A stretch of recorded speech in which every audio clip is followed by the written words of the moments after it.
আসসালামু আলাইকুম, বিসমিল্লাহির রহমানির রহিম। প্রিয় শিক্ষার্থীবৃন্দ, আজকে আমরা আলোচনা করব পাঠ 14 অষ্টম শ্রেণী ইসলাম বই থেকে ঘুষ সম্পর্কে।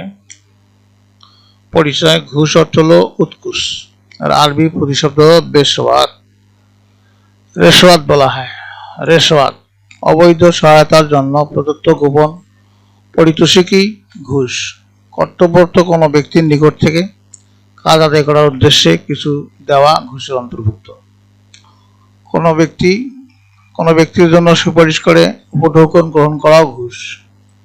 রাসূলুল্লাহ সাল্লাল্লাহু আলাইহি ওয়াসাল্লাম বলেন, যে ব্যক্তি কারোর জন্য সুপারিশ করলো আর এই সুপারিশের প্রতিদান স্বরূপ তাকে কিছু উপহার দেওয়া হলো, সে যদি তা গ্রহণ করে তবে তা ঘুষের দরজা সমূহের একটি বড় দরজায় উপস্থিত হবে।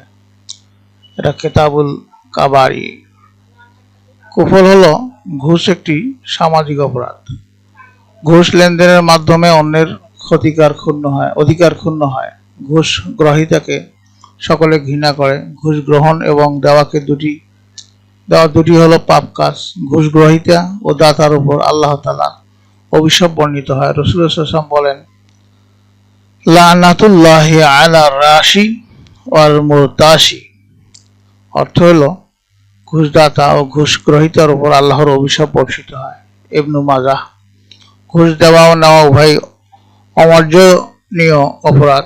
ঘুষদাতা ও গ্রহীতা উভয় জাহান্নামী। রাসূল সাল্লাল্লাহু আলাইহি ওয়াসাল্লাম বলেন, আর রাশি ওয়াল মুরতাশি কিলাহুমা ফিন্নার। অর্থাৎ ঘুষদাতা ও গ্রহীতা উভয় জাহান্নামী, তাবারানী। কোন কর্মচারী তার বেতনের অতিরিক্ত জনগণ থেকে কিছু গ্রহণ করা অবৈধ। রাসূলুল্লাহ সাল্লাল্লাহু আলাইহি ওয়াসাল্লাম বলেন, কোনো ব্যক্তিকে যদি আমরা কোনো কাজে নিয়োগ করি এবং এজন্য তাকে বিনিময় দান করি আর সে বিনিময়ের অতিরিক্ত কিছু গ্রহণ করে, তবে তা খেয়ানত হিসাবে গণ্য হবে। আবু দাউদ শরীফ। ঘুষ প্রতিরোধে ইসলামী বিধান। ইসলাম ঘুষকে হারাম ঘোষণা করেছেন। মুমিনদের ঘুষ আদান প্রদান করা বিশেষ নির্দেশ রয়েছে। মহান আল্লাহ ঘুষের সম্পদকে হারাম ও অপবিত্র ঘোষণা করেছেন। মুমিনদের দায়িত্ব হলো এই নিষিদ্ধ অপবিত্র কাজে অংশগ্রহণ না করা। এসব প্রসঙ্গে মহান আল্লাহর বাণী হলো, আপনি বলুন, হারাম ও অপবিত্র জীবিকা এবং পবিত্র জীবিকা সমান নয়। যদিও হারামের আধিক্য তোমাকে বিস্মিত করে, কাজেই হে বুদ্ধিমানগণ, আল্লাহকে ভয় করো যাতে সফলকাম হতে পারো। সূরা আল মাইদা আয়াত হলো 100। কিয়ামত দিবসে ঘুষ গ্রহীতার পরিণতি খুবই লজ্জাজনক। মহানবী সাল্লাল্লাহু আলাইহি ওয়াসাল্লাম বলেন, যার হাতে আমার জীবন তার কসম, ব্যক্তি বা ঘুষ হিসেবে গ্রহণ করবে, কিয়ামতের দিন সে তাই নিয়ে উপস্থিত হবে। সর্বোপরি মহানবী সাল্লাল্লাহু আলাইহি ওয়াসাল্লাম ঘুষদাতা গ্রহীতার জন্য জাহান্নামের সংবাদ দিয়েছেন। আমরা সমাজকে ঘুষের অভিশাপ থেকে মুক্ত করব, নিজেরা কখনো ঘুষ আদান প্রদান করব না। সামাজিক অপরাধ হিসেবে এই অভিশপ্ত কাজ প্রতিরোধ করব।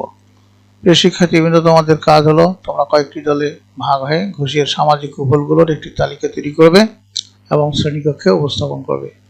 আমরা পরবর্তী ক্লাসে পাঠ 15 নিয়ে আলোচনা করব, সন্ত্রাস। তো তোমাদের সার্বিক মঙ্গল কামনা করে আজকে এখানেই বিদায় নিচ্ছি। খোদা হাফেজ।